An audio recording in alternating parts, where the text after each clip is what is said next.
아침을 깨운 건 아내의 전화였다. 아내의 목소린 잔뜩 상기되어 있었다. 당신 돈 붙였어? 안부는 차치하더라도 인사 정도는 해야 하는 거 아닌가? 아내는 다짜고짜 돈 이야기부터 꺼냈다. 아직 잠에서 깨어나지 못한 난 머릿속이 뒤죽박죽이었다. 무슨 돈? 무슨 돈이긴. 생활비 말하는 거잖아. 아내의 목소리에 퍼뜩 정신이 들었다. 아, 맞다. 벌써 생활비를 보낼 때가 되었던가? 기러기 아빠의 한 달은 참으로 빠르게 지나간다. 아내와 두 딸은 내가 보내주는 돈으로 생활하고 있다. 일본의 음식과 사고방식에 적응하지 못했던 와이프는 아이들의 교육을 핑계로 5년 전에 한국으로 돌아가고 말았다. 그 후로 난 이 차가운 다다미 방에서 홀로 외로움과 싸우고 있었다. 미안. 내가 금방 보내줄게. 주급이 아직 안 나왔어. 목소리가 기어 들어간다. 잘못한 것도 없는데 마치 죄인처럼 아내의 전화를 받을 때면 잔뜩 움츠리는 내 모습이 매우 처량해 보였다. 내가 왜 이렇게 살고 있는가? 내 인생은 버리고 돈 벌어가는 기계로 돈이라는 젖줄만 연결한 채 돌아오지 않는 사랑에 목말라 하면서 말이다. 난 항상 감정에 굶주려 있다. 남자의 인생이 그래 그러하지만 서러울 때 서럽다고 말하지 못하고 울고 싶을 때 마음 놓고 울지도 못하고 웃고 싶어도 즐겁지 않은 이런 인생 말이다. 그 누구도 바라지 않을 것이다. 하지만 난 그런 황무지 같은 인생을 살고 있다. 아니, 버티고 있는 것이다. 그래? 그럼 지금 나오는 대로 보내.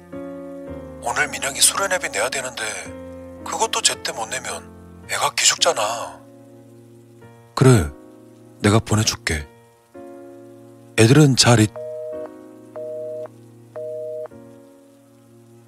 말이 끝나기도 전에 아내의 전화는 끊어지고 말았다.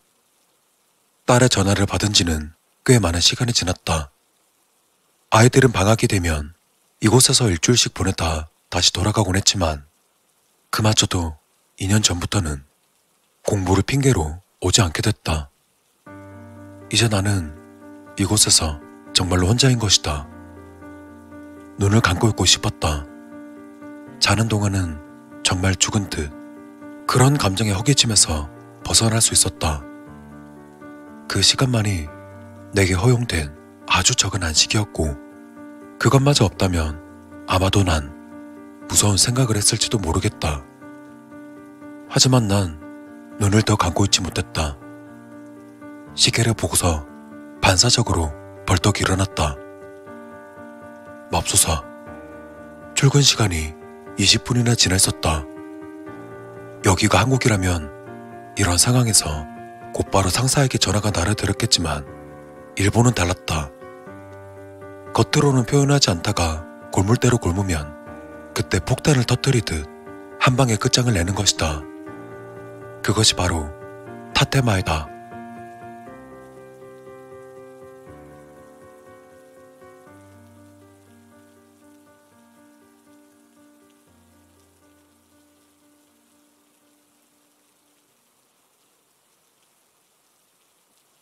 문을 나서려는데 택배기사가 날 붙잡고 늘어졌다.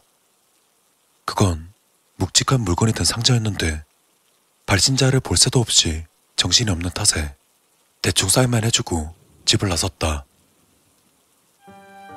출근길은 언제나 북적인다. JR 노선은 언제나 많은 인파로 붐볐다. 사람들은 지하철이라는 생물의 부속물인 듯 제각기 바삐 움직였다. 열차를 타려고 바삐 움직이고 있을 때 반대편에서 달려오던 남자를 실수로 밀쳤다. 그는 뒤로 발라당 넘어갔고 나는 그를 부축하려 그의 팔을 붙잡았다. 하지만 그는 내 팔을 밀치고는 이렇게 말했다. 죄송합니다. 남자는 습관적으로 스미마생이란 말과 함께 자신을 밀친 나를 쳐다도 보지 않은 채 제 갈 길을 나섰다. 자신이 잘못하지 않은 일에도 죄송합니다 라는 말을 꺼내는 이곳의 풍습. 쉽게 적응되지 않았다. 적응하기가 참 어려웠다.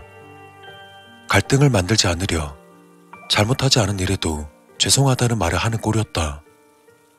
행복하지도 않은데 행복한 척 살아가는 내 처지와 다르지 않았다. 일본인들은 쉽게 감정을 드러내지 않는다. 하지만 한국이라면 술 한잔 걸치며 서로가 짊어진 명예를 어루만져 주었을 테지만 이곳은 그런 문화가 없었다. 그런 점이 나를 더욱더 막다른 길로 몰아가는 것 같았다. 내가 언제까지 이 일본 땅에서 버틸 수 있을까? 아이들이 대학생이 될 때까지? 아니면 시집을 갈 때까지? 그래, 버틸 수 있다면 다행일지도 모르겠다. 더 이상 내 도움이 가족들에게 필요 없어질 때까지 난 기계처럼 열심히 그들의 인생을 뒷바라지하면 그걸로 내 할 일은 끝나는 것이다. 그때가 되면 나는 자유로워지겠지.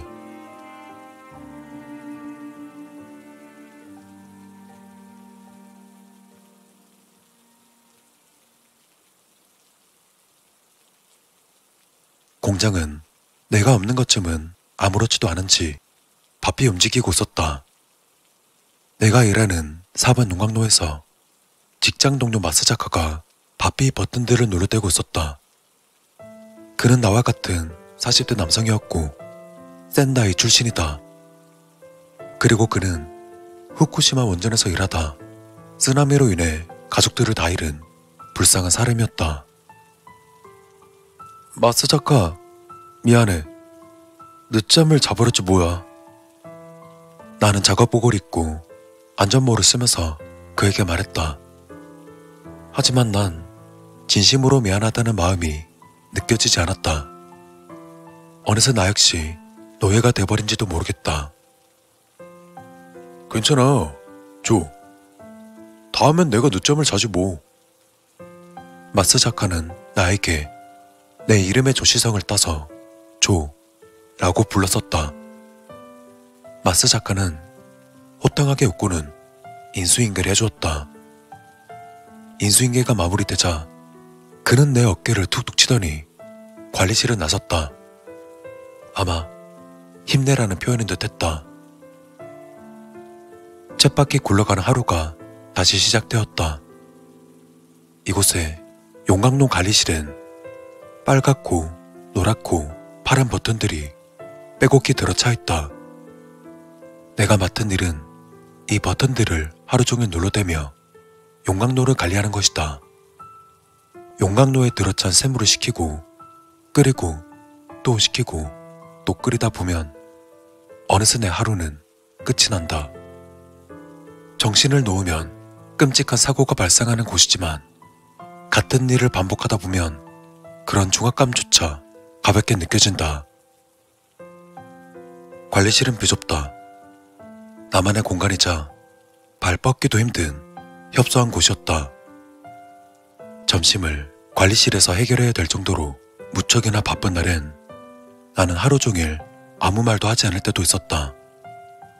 입사 초기 때 그런 날이 있을 때면 아내와 딸들에게 전화를 걸어 하소연을 하기도 했는데 언제부터인지 내 전화를 귀찮아한다는 사실을 깨달았을 때부터는 하루 정도 말을 하지 않는 것에 익숙해졌다. 그렇게 사람은 적응에 빠르다. 당연히 해야 할 것을 하지 않으며 익숙해지면 어느새 그것은 하지 않아도 되는 일이 돼버린다. 또 그것을 당연하게 생각하기까지 이르고 그럼 이전에 당연했던 것들이 낯설어지는 것이다. 지금은 그렇다. 이제 난 누군가와 대화를 나누는 것이 낯설고 가족에게 전화를 거는 것이 낯설고 웃는 것이 낯설고 우는 것이 낯설다. 어쩌면 난 산송장이나 다름없는지도 모른다. 아니면 기계라든가. 이미 사람이 아닐지도 모르는 셈이다. 그런 생각을 하는데 관리실의 문이 열리고 마스 작가가 들어왔다. 그는 말없이 밥 먹는 신용을 했다. 벌써 점심시간이 되었나 보다.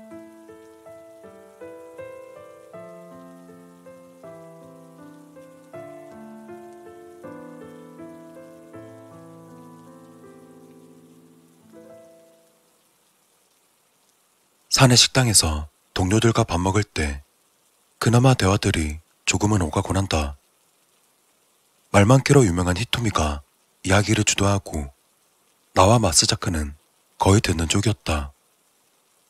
그녀의 이야기는 대체로 흥미로운 것이었지만 처음 들어보는 이야기 투성인지라 맞장구로 치기에는 어려운 내용들이었다.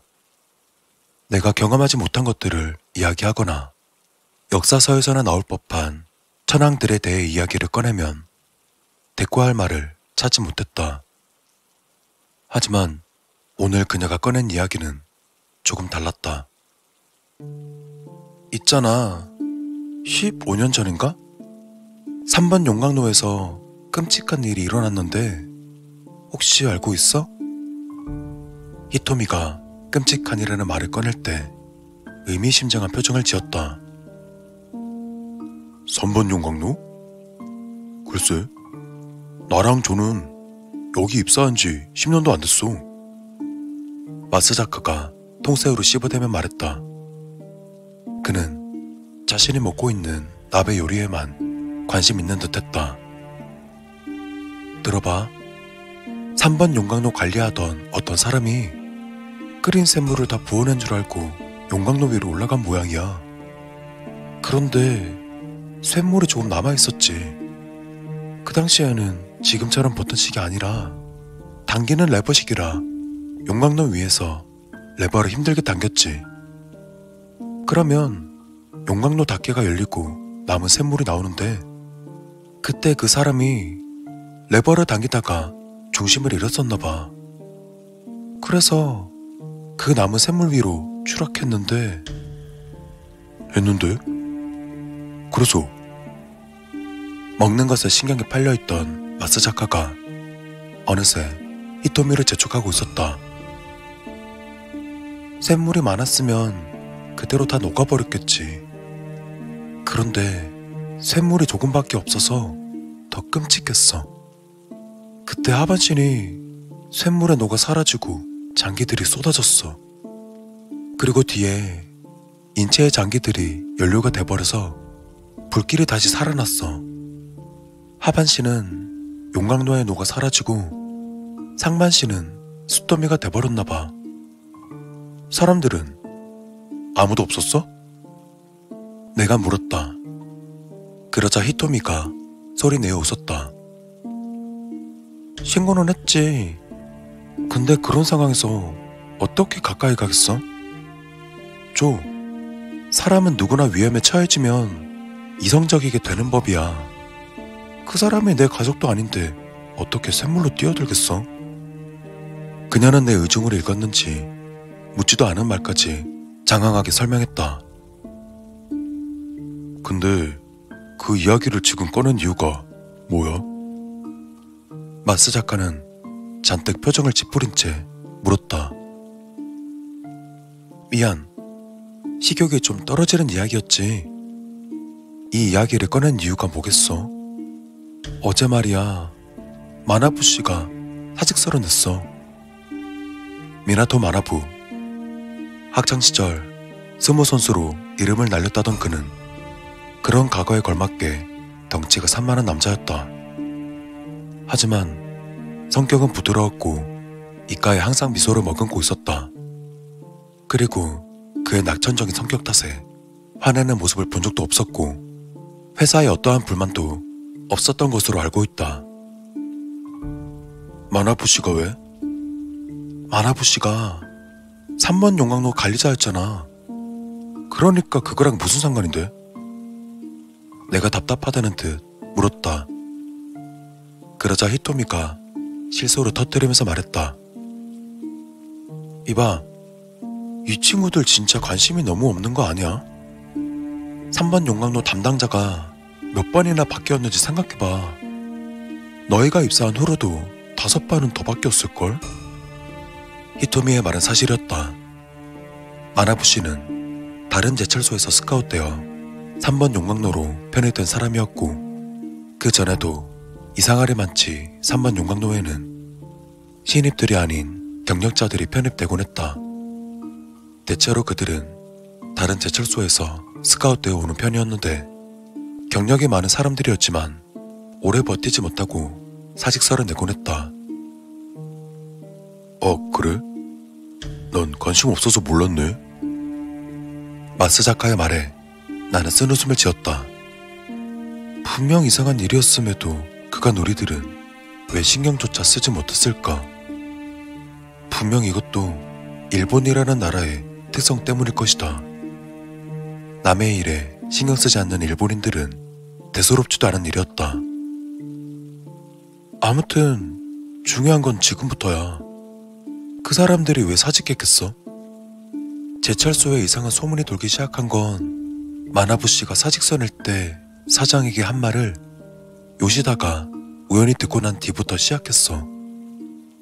요시다 말을 빌리자면 마나부 씨가 사색이 돼가지고 사장실에 찾아가서 사직서를 건네면서 이렇게 말했대.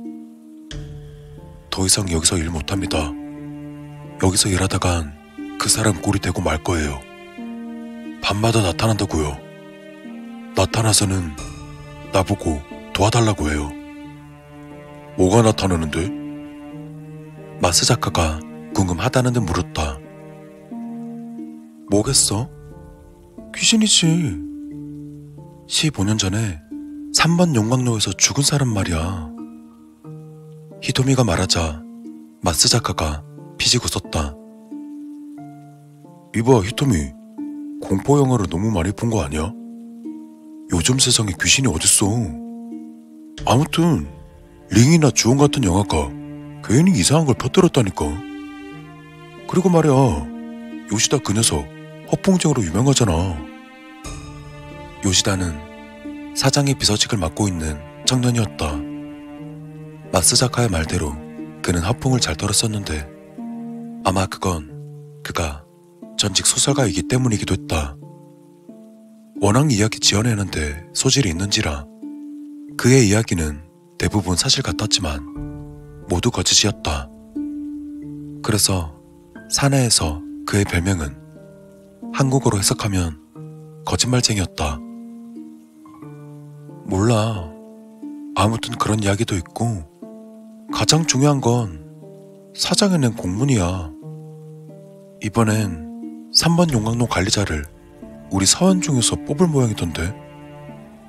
히토미가 한 말에 방금까지 히토미를 비웃던 마스자카는 잔뜩 긴장한 표정이 역력했다.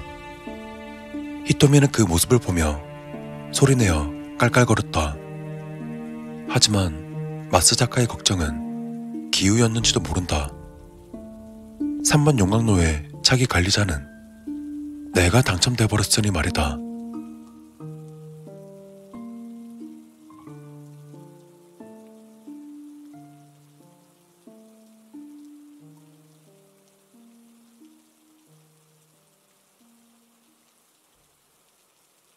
사장은 점심시간이 끝난 직후 관리실에 찾아와 거의 통보식으로 말했다.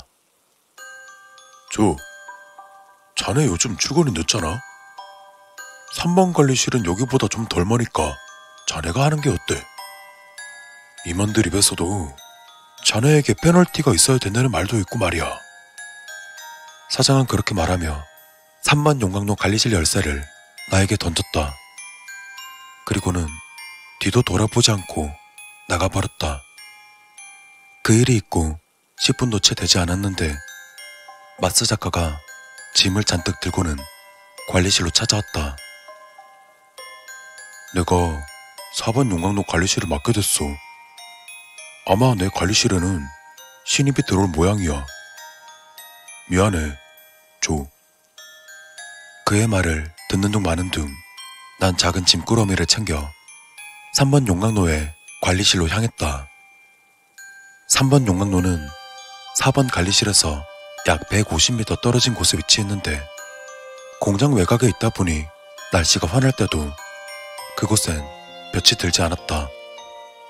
그렇게 3번 관리실에 다다르자 어쩐지 외톨이가 된 것 같은 기분이 들었다. 하지만 용광로는 어느 용광로와 다르지 않았고 관리실도 마찬가지였다. 다만 히토미가 말했듯 용광로 위로 구식 레버가 여전히 달려있는 것은 다른 곳과의 차이점이라면 차이점이었다. 저기에서 떨어지면 생각만 해도 아찔했다. 밑에서 끓어오르는 화마가 기다리고 있었고 그 열기에 닿기만 해도 화상을 입을 지경인데 상상조차 하기 싫어졌다. 관리실에 들어와서 내 짐을 풀기 시작했다. 4번에서 3번으로 바뀌었을 뿐이지 달라진 건 전혀 없었다. 적어도 그때까지는.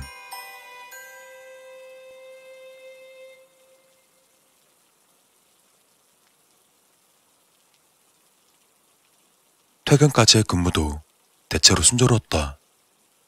용광로는 아무 이상 없이 샘물을 끓여냈고 또 비워냈다.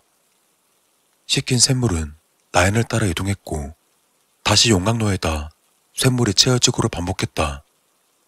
하지만 어쩐 일인지 용광로 닫개를 여는 버튼이 말을 듣지 않았다. 파란색 버튼은 아무리 눌러대도 불이 들어오지 않았다. 단순한 LED 문제라 생각했지만 용광로에서 샘물이 빠져나가지 않는지 표시등이 깜빡거리고 있었다. 그리고 그 순간 구식 레버가 눈에 들어왔다. 구식 레버를 당기다가 중심을 잃고 점심시간에 히토미가 말했던 내용이 갑자기 내리를 스쳤다. 찝찝했지만 올라가야 할 터였다. 안전장비를 갖춘 채 사다리를 타고 올랐다. 사다리는 녹이 슬어 눅눅했다. 옆으로는 용광로의 열기가 뺨에 전해졌는데 오히려 열기 때문인지 정신이 번쩍 들었다. 사다리에 다 올라서자 철제 난간이 이어졌다. 멀리서 불그스름하게 끌어대는 용광로의 윗부분이 악마의 아기처럼 보였다. 항상 아래에서 위로 올려다보곤 했는데 위에서 내려다보니 사뭇 다른 느낌이었다. 구식 레버가 있는 곳까지 걸어가자 비로소 난 용광로 위에 서 있었다. 이대로 난간이 무너진다면 난 용광로에서 떨어질 테지만 난간에 안전고리를 맨 이상 떨어질 일은 없을 것이다. 구식 레버는 상당히 묵직했다. 아래로 당기는 방식으로 닫개를 여는 것이었는데 자꾸 뭐에 걸린 듯 틱틱거리기만 할 뿐 끝까지 열리지 않았다. 이게 왜 이러지? 완력을 다해서 아래로 당기려는데 그때 어렴풋이 들려오는 소리가 내 귀전을 때렸다. 도와줘. 나는 귀를 의심했다. 소리는 용광로에서 들려오고 있었다. 용광로의 샘물은 반쯤 열린 닫개를 비집고 빠른 속도로 빠져나가고 있었는데 샘물이 빠져나갈수록 그 목소리는 점점 커졌다. 도와줘. 샘물이 용광로의 반을 빠져나가자 믿을 수 없는 것이 용광로 바닥에서부터 모습을 드러냈다. 미친 듯 끓어오르는 샘물 사이로 주황빛으로 불타오르는 형상이 꾸물꾸물 움직이며 용광로를 기어오르기 시작했다. 그것은 두 개의 팔로 용광로 벽을 기어오르고 있었는데 전설 속에 나오는 셀러맨더가 실존한다면 딱 그 모습일 거라 생각했다. 단지 뒷다리가 없다는 것을 제외한다면 말이다. 벽을 기어오르던 그건 미끄러졌다 오르기를 반복했다. 하지만 용광로를 끝까지 오르지는 못했다. 도와주세요. 그것이 입을 들썩거릴 때마다 참기 힘든 열기가 끼쳤다. 하지만 그것은 말하기를 그치지 않았다. 집에 가족들이 기다리고 있습니다. 도와주세요. 그 말을 듣고는 이성을 잃었다. 용광로 끝에 있는 구식 막대를 집었다. 쇳물이 잘 녹지 않을 때 삐졌던 용도로 쓰던 막대였다. 방열 장갑을 낀 손으로 그 막대를 용광로 안으로 들이밀어 넣었다. 그것은 내가 내려준 막대를 타고 기어오르기 시작했다. 그것이 막대를 타고 오를수록 참을 수 없는 열기가 더해졌다. 그리고 나는 그 막대를 놓을 수가 없었다. 가족을 향한 그의 집념이 나와 닮아있었기 때문이다. 그것이 귀신이든 환상이든 관계없이 말이다. 그것이 막대를 어느 정도 타고 기어오르자 불길에 가려져 있던 모습이 어느 정도 드러났다. 그는 슬픈 표정을 하고 있었다. 끊임없이 눈물을 쏟아내고 있었고 그 눈물은 용암처럼 붉고 뜨거웠다. 열기가 너무 심해 정신이 아찔해졌다. 그것이 거의 끝까지 올라왔을 때 나는 의식을 잃어버렸다. 멀어져 가는 의식 끝에서 마스 작가의 목소리가 들린 것도 같았다.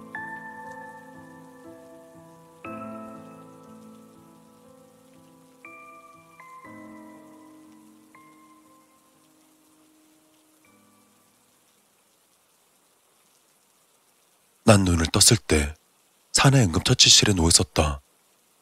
그리고 내 곁으로 마스 작가가 졸고 있었다. 마스 작가는 내 뒤척임에 졸음이 달아났는지 큰 소리로 말했다.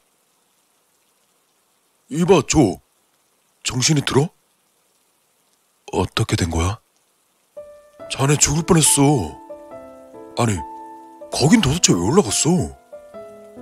닫개가 안 열려서 레버로 열려고.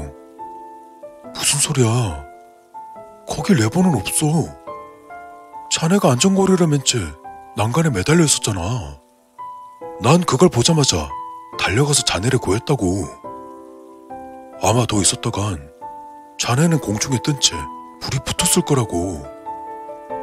마스 작가가 눈시울을 붉히며 열변을 토했다. 그는 두 손에 붕대를 칭칭 감고 있었다. 손은 왜 그래? 별거 아니야. 아무튼 다행이야. 아, 그리고 윗산에서 3번 용광로에서 자꾸 이상한 일이 벌어진다고. 이번에 제대로 폐쇄를 논의할 거래.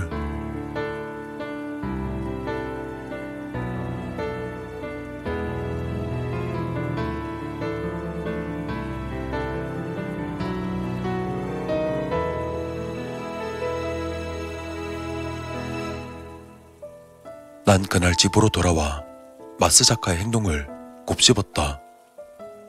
아마 손에 감겨있던 붕대는 화상 때문이었을 것이다.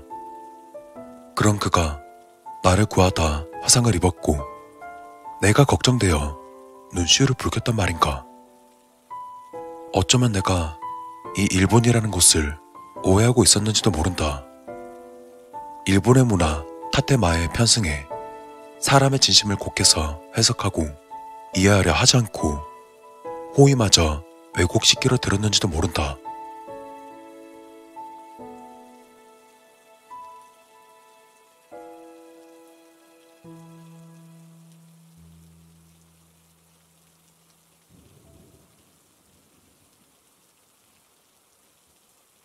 저녁 준비를 하고 있는데 아내에게서 전화가 걸려왔다.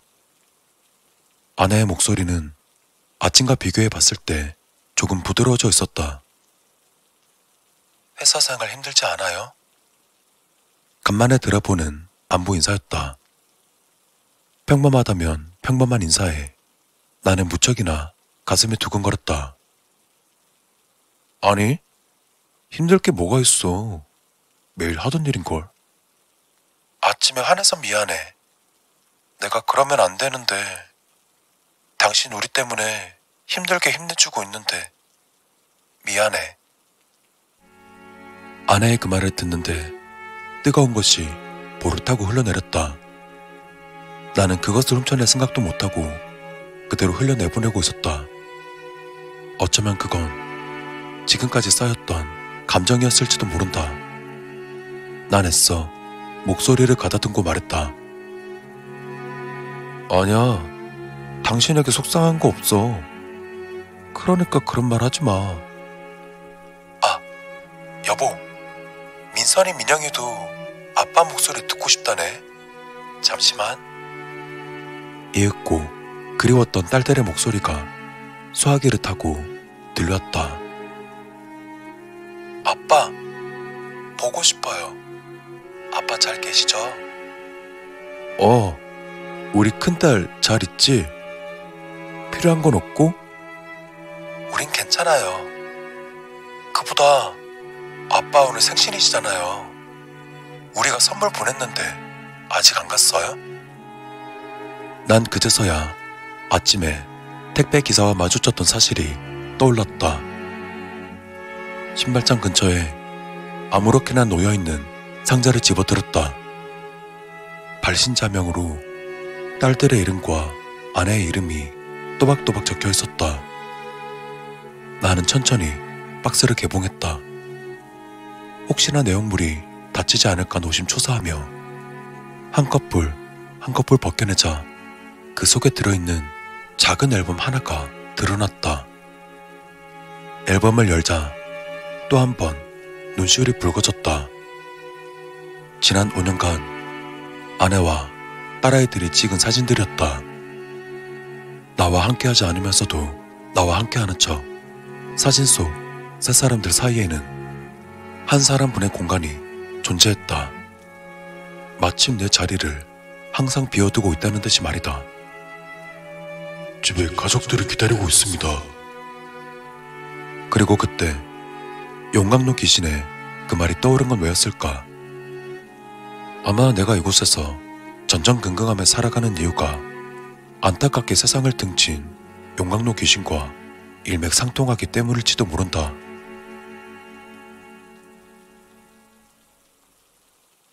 마음이 후련하다. 앞으로의 삶이 더 고될지도 모르겠지만 어쩌면 나는 아직도 누군가에게 살아있는 사람이고 필요한 존재일지도 모른다는 생각에 오랜만에 심장이 뛰는 듯 했다. 그래, 나는 살아있다.